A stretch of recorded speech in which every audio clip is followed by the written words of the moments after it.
Chris Paul, hindi tiyak ang hinaharap sa Warriors pero gustong manatili. Lakers, hindi palalampasin ang sinabi ni Michael Malone. Jokic, ginawang bonding party ang Lakers. Ngunit bago ang lahat, kung gusto nyo ng matibay na shoes, New Air Sole Shoes, mabibili lamang sa halagang $1,299. Click lamang ang link sa comment section or bisitahin lamang ang tefen.com for more high-quality shoes. Ang mga tanong na naglalakip sa paglipat ng Warriors General Manager na si Mike Dunleavy sa pag-trade ni Jordan Poole para kay Chris Paul, 14 na buwan na ang nakalilipas, ay maaaring nakabalot sa buong Bay Area at higit pa. Paano maging angkop ang 38-year-old point guard sa Warriors? Talaga bang mag-uumpisa siya sa parehong backcourt kasama si Steph Curry at Klay Thompson? Magiging karagdagan ba o pasanin ba si Paul sa locker room? Nagsimula si Paul sa maagang season sa starting lineup ni Coach Steve Kerr dahil sa injury ni Draymond Green. Pagkatapos, siya ay naging player sa second unit sa ikatlong laro bilang isang Warrior para sa unang pagkakataon mula nang mangyari ito noon sa kanyang sophomore year sa Wake Forest. Ang resulta ay isang 11-point Warriors win laban sa Houston Rockets kung saan si Paul ay nagtala sa pinakamataas na plus -22 sa loob ng 27 minutes. Hindi ito ang huling taon para kay Paul sa kanyang ika-19 season. Ginawa itong malinaw ng future Hall of Famer na kilala bilang point guard.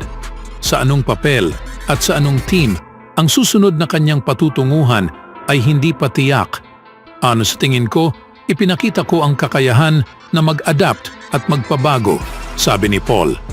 Ngunit sa una at higit sa lahat, ako ay isang competitor. Gusto ko maglaro at mahal ko ang paglalaro. Gusto ko maglaro, mahal ko ang umambag. Sa akin, malaking summer ito. Kailangan kong bumalik sa trabaho.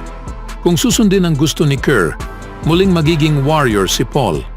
Napakagaling ni Chris, hindi lamang sa court kundi sa kanyang pamumuno, sabi ni Kerr. Mahirap na sitwasyon para sa kanya na nagagawa niya ng maayos ang kanyang trabaho. Laging siya ang starting point guard para sa kanyang team. Pero tingnan mo ang aming koponan at medyo malilit kami. Isa siya sa aming pinakamahuhusay na player. Kung nais naming gamitin ang aming pinakamahuhusay na player at isa siya sa kanila, kapag pinagsama mo si Chris, Steph Curry, Klay Thompson, hindi ito ang ideal na roster para sa kanya. Ang paraan na hawakan niya ito ngayong taon ay kamangha-mangha. Napaka-professional, isang napakagaling na mentor para sa mga young players. Isa sa mga pinakamahusay na profesional na nakasama ko, ang kanyang paraan ng pag-approach at attitude at sakripisyo. Gusto ko ang mag-coach kay Chris at talagang umaasa akong babalik siya sa susunod na taon. Ang desisyong iyon ay hindi kay Paul. Si Dunleavy ang ulo sa decision-making kapag pag-uusapan ang hinaharap ni Paul bilang isang Warrior, pati na rin si Kerr at ang mayorya ng may-ari na si Joe Lacob. Ang Warriors ay ipinakita ang walang iba kundi ang respeto kay Paul mula nang unang dumating ito. Ang posibilidad sa desisyon sa paulit-ulit na ito ay hindi isang realidad kahit na sa matulis na negosyo ng NBA. Sinabi ni Paul mismo nitong araw na siya ay bukas sa mga bagay nang tanungin tungkol sa kanyang kinabukasan bilang isang miyembro ng franchise. Pagkatapos ng mga taon na ginagampanan ng papel bilang Warriors rival at ngayon suot ang sombrero sa perpektong bida, ang unang karanasan ni Paul bilang isang Warrior ay puno ng mabubuting sorpresa. Kahit na sa kabila sa walang kasiguraduhan, sa dulo ng team, pinupuri ang mga tao mula sa Senior Vice President of Communications, Raymond Ridder patungo sa Vice President of Team Operations, Eric Hausen, ang buong training staff at lahat ng nasa likod ng eksena. Tinatawag ang Warriors na first-class organization. Sinabi ni Paul mismo nitong araw na siya ay open siya sa mga bagay. Sa court, pinangunahan ni Paul ang Warriors sa assists per game sa 6.8 at ang kanyang assist-to-turnover ratio na 5.2 ay pangatlo sa pinakamahusay sa NBA. Na-check ang biggest box na inaasahan mula sa kanya, tulad sa ginawa noon nina David West, Tyson Chandler, Bobby Jackson at iba pa para sa kanya. Si Paul ay isang mahalagang gabay sa pagiging professional para sa mga young players ng Warriors tulad ni Brandon Podziemski, Trayce Jackson-Davis, Moses Moody at Jonathan Kuminga. Ito ay isang kakaibang karanasan, sabi ni Paul. Natutuwa ako na nabigyan ako ng pagkakataon na maglaro kasama ang mga players. Magkaroon ng pagkakataon na makilala ang mga bagong tao. Maglaro para sa isang organisasyon na hindi ko kailanman inakala na maglalaro ako. Ngunit nagpapasalamat ako para sa karanasang ito. Sa sumunod na balita naman, ang Los Angeles Lakers ay hawak na ngayon ang 7th seed sa panahong tinalo nila ang Pelicans noong Miyerkules na nangangahulugang isang matchup laban sa defending champion Denver Nuggets sa unang round. Kung titignan ang hinaharap sa serye, nananatiling brutally honest ang Nuggets coach na si Michael Malone kung bakit walang takot ang kanyang team na pumasok sa laban. Naswept namin sila nung nakaraang taon at maswept namin sila ngayong taon, sabi ni Malone sa kay Harrison Wind. Pumapasok sila na nakapaglaro sa tunay ganda at gutom. Gusto nilang baguhin ang eksena, ngunit nauunawaan ito ng aming mga players. Karamihan sa mga team ay mag-aatubiling humarap sa ideya sa matchup kontra nina LeBron James at Anthony Davis sa opening round, ngunit mas handa ang Nuggets na harapin ang Lakers. Sa umpisa pa lamang, si Jokic ay laging nakapagdala sa kanyang pinakamahusay laban sa team na ito na may average na 20.2 points, 10.4 rebounds at 6.5 assists sa 27 games para sa kanyang karera.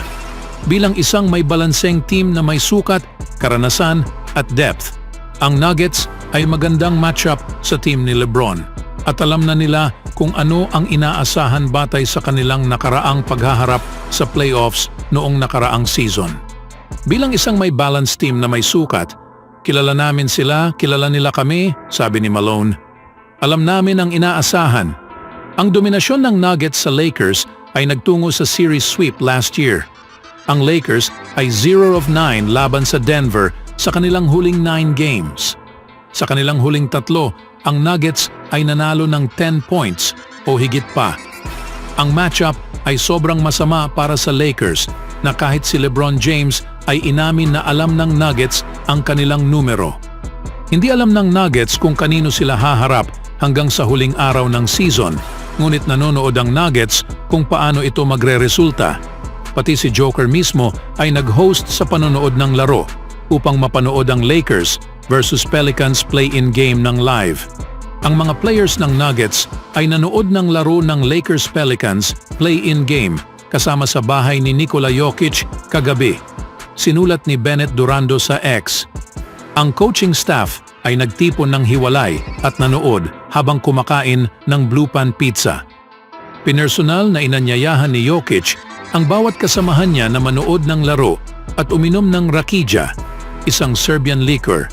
Ang buong laro ay naging isang bonding experience para sa Nuggets at dapat itong makatulong sa kanila upang ihanda ang kanilang sarili para sa paparating na laban. Nakakatawa nga, kahit ang mga coach ay nagtipon din noong play-in game ng Miyerkules upang kumain ng pizza at manatiling updated sa pagkakakilanlan sa kanilang hinaharap na kalaban sa playoffs. Siyempre, habang may ilang team na aktibong sinusubukang iwasan ang ilang matchup, ang Nuggets naman ay kontento na harapin kung sino man ang nasa harap nila. Bilang defending NBA champions, ang Nuggets ay walang pagmamalasakit na manipulahin ang kanilang first-round opponent. Sa tulong ni Nikola Jokic, Jamal Murray at Michael Porter Jr. na nangunguna, ang Denver ay hindi nag-aalala tungkol sa kanilang mga tsansa sa playoffs at masaya sila sa kanilang tsansa laban sa Lakers. Dahil sa laki, talento at star power na sagutin ang lahat na itinapon ng Lakers sa kanila, alam ng Nuggets kung ano ang kanilang magagawa at tinanggap nila ang hamon na ito na may kasamang hangarin na talunin sina LeBron James at Lakers para sa ikalawang sunod na taon. Anong masasabi niyo mga kaibigan? always do it on my own, so I gotta get through it. And the only thing I know is to love what I'm doing. Never give up, never slow, till I finally prove it. Never listen to the no's, I just wanna keep moving. Keep my head up when I act, head up, that's a fact. Never looking back, I'ma keep myself on track.